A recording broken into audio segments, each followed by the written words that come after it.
Welcome to FM Show KE. My name is FK Mwenda. Now, as we speak right now, we have been speaking about Boniface Mwangi because right now it's over 48 hours since Boniface Mwangi made a public appearance, and after a cryptic message that Boni had displayed to the people of the Republic of Kenya, confirming that he justifies the message of self-harm, which a lot of Kenyans believed that message didn't come from Boniface Mwangi. And many of them questioned the whereabouts of Boni, because after the message, the accounts to Boniface Mwangi's were deactivated, both Instagram and X.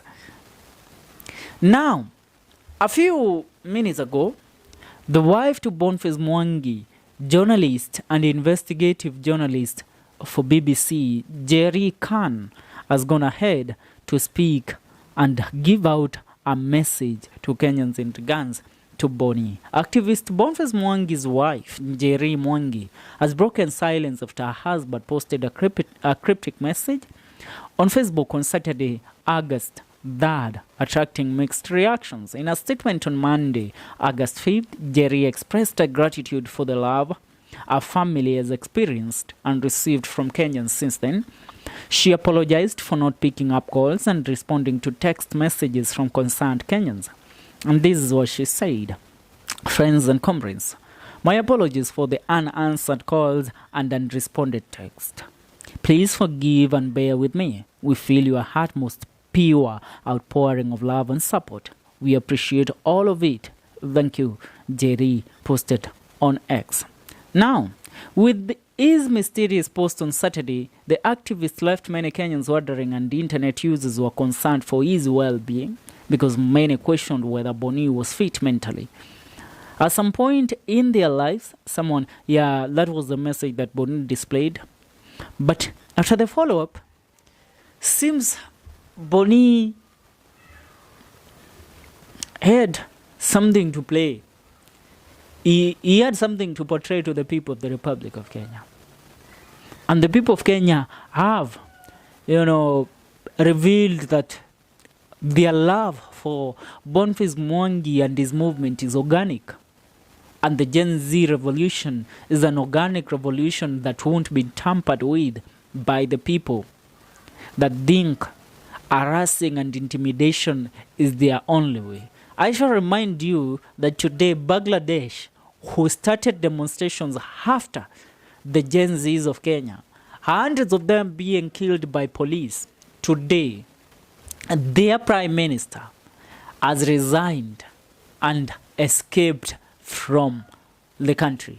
This is after the youth of Bangladesh went ahead to invade the prime minister's palatial home in Bangladesh. And they have taken over the palatial home. They have also taken over they have taken over the parliament of Bangladesh. These are all youths that were motivated and felt inspired by the movement of the Gen Zs in Kenya. I tell you, we did something. A revolution was born out of us. I shall remind you, after we started maandamano and Boniface Mwangi spearheaded the maandamano, which country followed? Uganda tried, lakini mtu wao mmoja ndiye alifika parliament. Then here came Venezuela. No, Bangladesh followed. Then Venezuela. After Venezuela, we had Nigeria, and Nigeria is still on protest. And then the United Kingdom. Now, the demonstrations are ongoing all over different countries in the world. Now, why did Boni had to play that card of trying to prove that, you know what? Hata nikiuawa, hata nikiondoka, this revolution must go on. That is what the message meant. Now, Boni is a man that has been avoiding arrest and kidnap by the police officers of the Republic of Kenya for a very long time. The intimidation that has been used against Boni by the forces in our country cannot be comprehended. And I shall remind you that yesterday, the number of bodies that were registered at City Mortuary due to gunshot wounds and the young men and women that died during the demonstrations amounted to 247. Those were the bodies. But the public was made only to know about 66 people only. And remember, nane. You're saying you don't want a punitive regime, a regime that oppresses its people, a regime that has made kidnapping. And Ruto the other day made an example of Bangladesh. He made an example of Bangladesh and said that I had the power to shut down the media and to deploy police to do what they want, to deploy the military. You all saw what happened in Bangladesh. Those were his exact words, and he was in charge.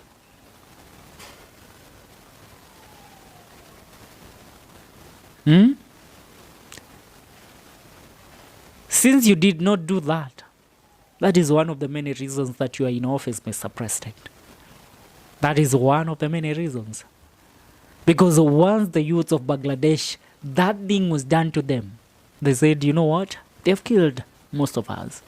No, we are ready to go, all of us. Wametuzimia internet. Wacha wazime mpaka wazime maisha yetu sasa. That's what they said.